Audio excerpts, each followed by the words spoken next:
Bakit may filter? Sino naglalagay ng mga filter? Ano yung gifts? Anong gifts po yan na pwede ma-withdraw? Ha? Ano? Ibibigay ko na pera? Bakit? Pwede yun? Ha?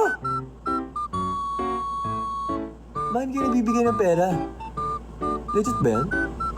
Yung filter is gift. Huh? Bakit? Matanda... Bakit? Pero... What? Wait lang! Okay lang guys! Salamat! Pero mag-ipon din kayo ha! Thank you guys! Uy, mag-ipon kayo! Salamat! Grabe! Salamat talaga. Grabe naman kayo. Convertible into cash yan. Ano? Grabe. Maraming salamat guys. Honestly, nako-confuse ako. Parang medyo grabe naman to.